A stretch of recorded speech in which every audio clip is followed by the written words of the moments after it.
नमस्कार बच्चों, मैं रविंद्र कौशिक आज आपको आओ मिलकर बचाएं कविता पढ़ाने जा रहा हूं, जिसकी कवित्री जी हैं निर्मला पुतुल। इसमें क्या बताया है, जैसे दिन प्रतिदिन हो रही जो वनों की कटाई है, यानी हमारे पृथ्वी के लिए जो दिन प्रतिदिन खतरा पैदा हो रहा है, शहरीकरण हो रहा है, उसके बारे में कवित्री जी ने बताने की कोशिश की है। आइए कविता। अपनी बस्तियों को नंगी होने से, शहर की आबो हवा से बचाएं उसे। वो कहता है कि अपनी जो बस्ती है जहाँ पर हम रहते हैं, उसको शहर की आबो हवा से, यानी दिन प्रतिदिन जो शहरीकरण हो रहा है, यानी नए नए नगर बसाए जा रहे हैं वनों को काटकर, यानी प्रकृति का दोहन हो रहा है, उसको हम बचा सकते हैं। बचाएं डूबने से पूरी की पूरी बस्ती को हड़िया में। अपने चेहरे पर संथाल परगना की माटी के रंग भाषा में झारखंडीपन, यानी हम पूरी की पूरी बस्ती को हम बचा सकते हैं अगर हमारा प्रयास एकजुट होकर रहे। यानी हम लोगों को इस तरह की शिक्षा दें जिसके कारण प्रकृति का हो रहा दोहन रुक सके।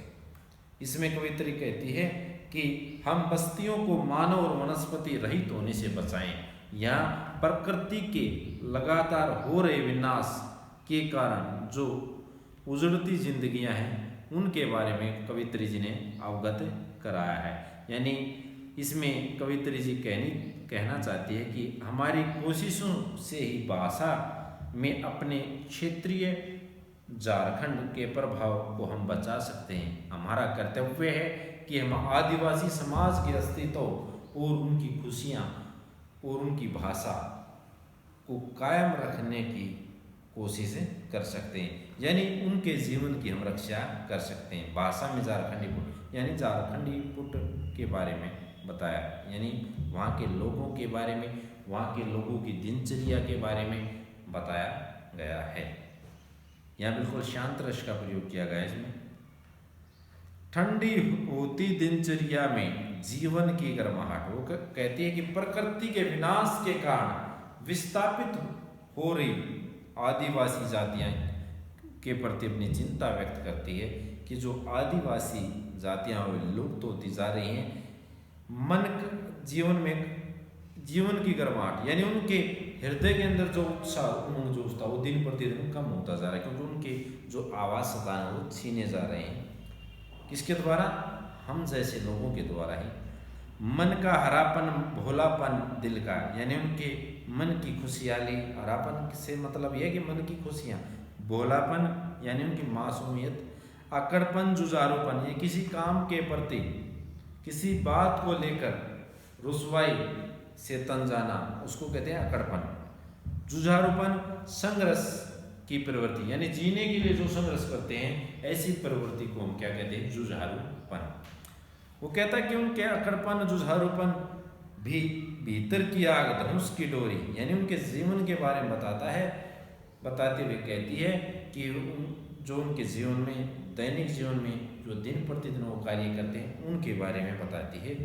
जंगल की ताज़ा हवा, नदियों की निर्मलता, पहाड़ों का मौन, गीतों की धुन, माटी का सौंधापन, फसलों की ललहाट, यानी जो उनके पास प्रकृति का ऐसा अलौकिक दृश्य है जिसमें पहाड़ों की मौन चुप्पी साफ सुनाई देती है, कि वहाँ से जो हवा चलती है वो अपने रिदम यानी धुन बजाते हुए चलती है, और जो मिट्टी की सुगंध आ रही है वो भी बड़ी मन को लुभाने वाली है। फसलों की ललहाट, यानी हरी भरी फसलें वो सब नष्ट होती जा रही हैं, इसको बचा सकते हैं। अगर हमने ऐसा प्रयास नहीं किया तो इनका अस्तित्व ही, इन जातियों का अस्तित्व ही मिट जाएगा। यानी हम सब मिलकर ही इन बस्तियों को, यानी इनके भोलेपन को, जो आदिवासी लोग होते हैं, उनके जीवन को हम बचा सकते हैं। नाचने के लिए खुला आंगन, कवित्री बार बार आग्रह अनुग्रह करते कि हम मिलजुल कर ऐसी कोशिश करें जो इनकी जिंदगियां सिमटती जा रही हैं, इनका जीवन समाप्त हो जा रहा है, इस धरती और कहती है कि इस धरती में प्रत्येक मनुष्य को नाचने के लिए और अपनी खुशियां अभिव्यक्त करने के लिए, यानी अपनी हृदय की भावनाओं को प्रकट करने के लिए पूरी आज़ादी है।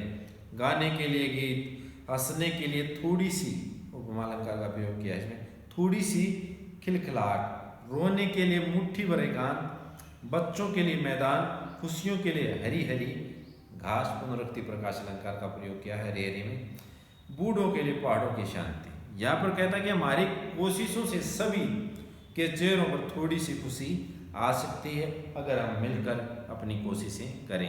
यानी कहने का अभिप्राय है कवित्री जी का कि पशुओं की को जो हरी हरी घास है वो नसीब हो और हमारे बुजुर्गों को मानसिक शांति प्राप्त हो। जिस प्रकार पहाड़ों में मौन होता है, यानी वहाँ बिल्कुल शांत माहौल होता है, वैसी शांति हमारे बुजुर्गों को प्राप्त हो।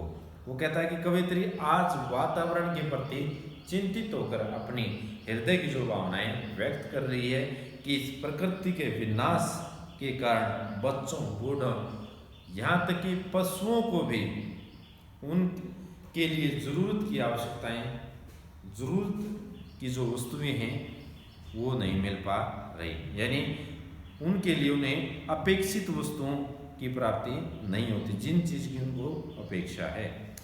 और इस पृथ्वी और इस विश्वास भरे दौर में, यानी हृदय के अंदर थोड़ा विश्वास होना जरूरी है, थोड़ा सा विश्वास, थोड़ी सी उम्मीद, थोड़े से सपने, आओ मिलकर बचाएं। इस दौर में बचाने को बहुत कुछ बचा है अब भी हमारे पास। कवित्री फिर पूरे संसार के लोगों को, यानी पूरी मानव जाति को अपना एक संदेश देना चाहती है। यदि हम आज के युग में जो अंधाधुंध इन वनों की कटाई हो रही है, प्रकृति का जो दोहन हो रहा है, उसको हम, आदिवासी समाज नष्ट होते जा रहे हैं, उनको हम बचा सकते हैं अगर हम मिलजुल कर प्रयास करें। विनाश की ओर बढ़ती हुई इस हमारी संपदा को अपने एक प्रयास से हम बचा सकते हैं जिसकी हमें आवश्यकता है। चलो मिलकर एक कोशिश करें जिससे इस प्रकृति की संपदा की रक्षा की जा सके और इस आदिवासी समाज को बचाया जा सके।